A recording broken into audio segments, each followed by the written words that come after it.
सभी को नमस्कार, सुप्रभात और मेरी ओर से करवा चौथ की बहुत बहुत शुभकामनाएं।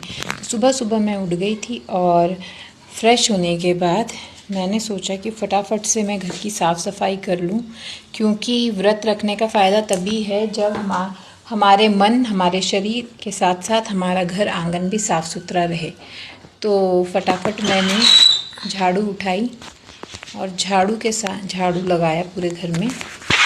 झाड़ू मैं घर के बाहर ही रखती हूँ, मुझे घर के अंदर झाड़ू पोछा और डस्टिंग क्लॉथ वगैरह रखना पसंद नहीं है।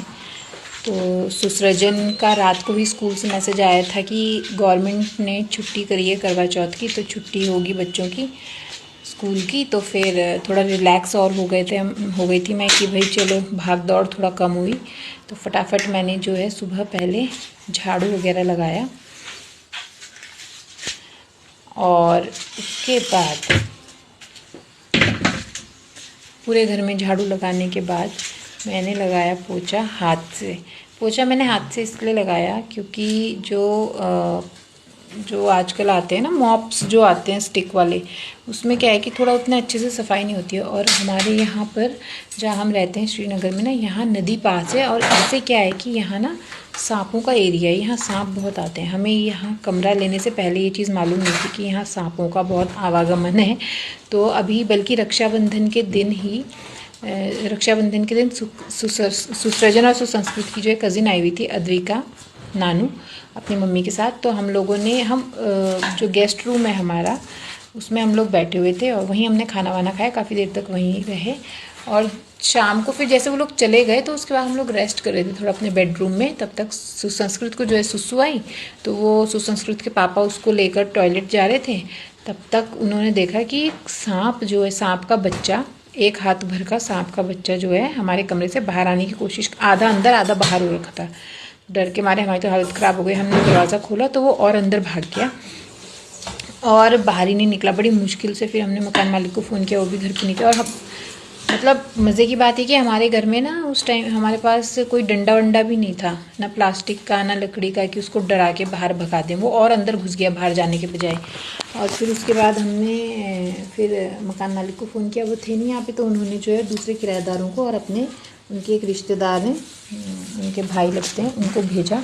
तो हम लोगों ने फिर बड़ी मशक्क़त, वो फिर जो है लाल मिर्च का धुआं भी लगाया कमरे में ताकि सांप को धुआं लगे और वो भाग जाए। तो उसको तो कुछ असर नहीं हुआ। हम लोग जितने खड़े थे 5-6 लोग, वो सब खांस के मर गए। और उसके बाद फिर फिनाइल का पानी डाला, ढूंढा पहले तो सारा सामान इधर उधर पटका सामान ढूंढा ढांडा, तब तो सामान के नीचे तब जाके वो बड़ी मुश्किल से दिखा कि दीवार पे चिपक के बैठा हुआ है। और फिर उसको भगाया उन्होंने। फिर जाके उस दिन से ना हम यहाँ पर रोज़ जो है घर में फिनाइल और ब्लीचिंग पाउडर और ये एक केमिकल है, उसको पानी में मिक्स करते हैं। बहुत थोड़ी मात्रा उसकी, मतलब ऐसे 4-5 बूंद पूरी बॉटल में मिला के उसको छिड़कते हैं। तो रात को मैं उसे ज़रूर छिड़कती हूँ अपने दरवाज़ों पे, ताकि सांप फिर जो है अंदर ना आ जाए कहीं ना। हम इससे पहले रक्षाबंधन से पहले ना, हमें 1-1.5 साल हो गया यहाँ। हम तो सिर्फ जो जाली वाला दरवाज़ा होता है वही उसी पे कुंडी लगा के सोते थे। जो मेन डोर होता है उसको बंद भी नहीं करते थे रात को, क्योंकि मुझे तो सफोकेशन होता है अगर घर में हवा का मतलब क्रॉस वेंटिलेशन अच्छा खासा ना हो तो तब से ना हम जो है कि रात को काफ़ी सारा फिनाइल में थोड़ा सा पानी मिला के डालते हैं, ताकि रात भर उसकी स्मेल रहे तो सांप जो है अंदर ना आए घर में रात को ना। तो उससे जो है फर्श पे ना दाग पड़ जा रहे हैं फिनाइल के।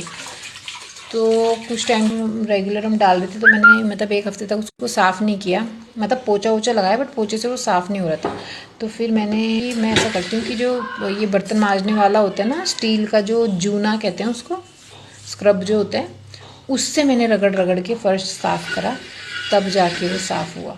फिर उसके बाद से मैंने हर 1-2 दिन में जो है हाथ से पोछा लगा देती हूँ, अच्छे से साफ़ कर देती हूँ, ताकि वो दाग जम ना जाए। क्योंकि वो दाग जो है ना, 1-1.5 हफ्ता मैंने साफ़ नहीं किया था, उससे सिंपल पोछा लगाया था तो वो जम येलोइश हो गया था पूरा फर्श। बड़ी मुश्किल से मैंने निकाला। तो अब मैं हाथ से पोछा इसलिए लगा रही हूँ ताकि ये हो जाए अच्छे से ना, मतलब प्रॉब्लम ना हो, मतलब गंदा ना हो, पीलापन ना रहे। तो हाथ से मैंने फिर पोछा वोछा लगाने के बाद, आप देख ही रहे हो, पोछा आप किचन में लगाओ, फिर किचन के बाहर वाले कमरे में लगाओ, फिर बेडरूम में लगाओ, फिर जो हमारा गेस्ट रूम है उसमें लगाओ। तो साफ़ सफाई करने में काफ़ी टाइम निकल जाता है। झाड़ू लगाओ, फिर उसके बाद डस्टिंग करो, फिर उसके बाद पोछा लगाओ, तो काफ़ी टाइम उसमें मेरा निकल गया था। और सुसंस्कृत भी सोया हुआ था, सुसंस्कृत के पापा भी सोए हुए थे, सुसृजन भी सोया हुआ था, उसका स्कूल नहीं था। तो मैंने खैर सोने दो, बेचारा बच्चा ना, सुबह उसको हम जल्दी उठा देते हैं 5 बजे स्कूल जाने के लिए। स्कूल उसका 7 बजे होता है, बट 5 बजे उठा देते हैं। फिर उसके बाद ना मैंने जो है मतलब ये झाड़ू पोछा किया। रात के कपड़े धुले रखे हुए थे, वो बाहर डालने थे, फिर वो भी डाले। वो डालने ही वाली थी तब तक सुसंस्कृत उठ गए महाराज, उसके पापा भी उठ गए, तो वो रोने लग गया। तो फिर मैंने जो है कि मतलब मैं पोछा लगाया अपना, उसके बाद पोछा वोछा धो के धूप में डाला, हाथ पैर धोए अच्छे से। फिर सुसृजन के पापा के लिए मैंने बनाई कॉफ़ी, पानी गर्म करा पीने का उनके लिए, कॉफ़ी बनाई।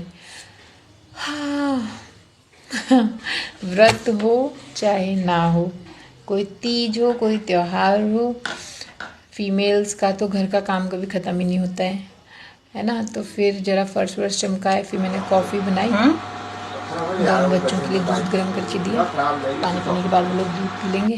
क्या कर रहे हो तुम? सुसृजन के पापा को मैंने ठंडा ही पानी दे दिया था बाय मिस्टेक। सुसृजन आ रहा है साइकिल चला के, साइकिलिंग हो गई, पानी वानी पी के वो जो है साइकिलिंग करने गया था, साइकिलिंग से वापस आ रहा है। लो पानी पियो तुम। बाइक चला रहा था, वो लोग आ गए थे। क्यों यार, पी लो, गरम दो को मैंने आवाज़ लगा दी थी। चलो तो कल पीना पापा के साथ आ गया था अंदर, और सुसृजन जो है अपनी साइकिल लेके आ रहा था। फिर सुसंस्कृत के पापा का ऑर्डर आया कि भैया हम ठंडा पानी नहीं पीएंगे, हमें गुनगुना पानी चाहिए। तो फिर पानी गर्म किया गया, पानी पिलाया उनको। फिर उसके बाद दूध भी मैंने गर्म कर दिया फटाफट से।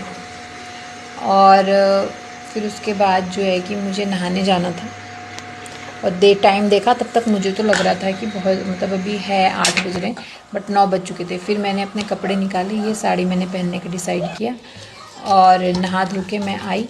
तो उसके बाद मैंने फटाफट 9 बज चुके थे, 9 बजे से ऊपर का ही टाइम हो गया था इनफैक्ट। तो मैंने फटाफट से आटा गूंदा। आलू जो है, आलू उबाल रखे थे, उबालने के लिए रखे हुए थे सुबह, तो उनको फटाफट से छिलने के मसाले बना दिए थे। और साड़ी मैंने फटाफट ऐसे ही लपेटी, क्योंकि लेट हुआ था। तो मैंने कहा मैं अपना साज श्रृंगार बाद में करूँगी, पहले हस्बैंड श्री को ऑफिस भेज दिया जाए टाइम पर। तो फटाफट से तो सुसंस्कृत का क्या है कि वो जो पराठे होते हैं ना, वो बहुत कम खाता है, मतलब थोड़ा सा खाता है, 2-4 बाइट खा लेगा, 5-6 खा लेगा, पेट भर के नहीं खाता। तो मैंने उसके लिए पहले तो 2 रोटियाँ बना दी, ताकि दूध में भिगा दी 1 रोटी, और 1 रोटी उसके दिन के लिए बना दी है। तो वो या दिन मतलब 12:30 बजे करीब दोबारा से मैं उसको खाना देती हूँ। तो उसके लिए रोटी बनाई, तो और फिर उसके आलू के पराठे सुसृजन और उसके पापा के लिए। क्या हुआ? और ये संस्कृत जो है ना, मुझे साड़ी में देख के आज बड़ा खुश उसको लग रहा है कि मम्मी आज क्यों पहनी हुई है साड़ी, क्योंकि घर में पहनती तो हूँ नहीं। सोच रहे पता नहीं क्या, बड़ा खुश सा हो रहा है कि हाँ क्या हो रहा है।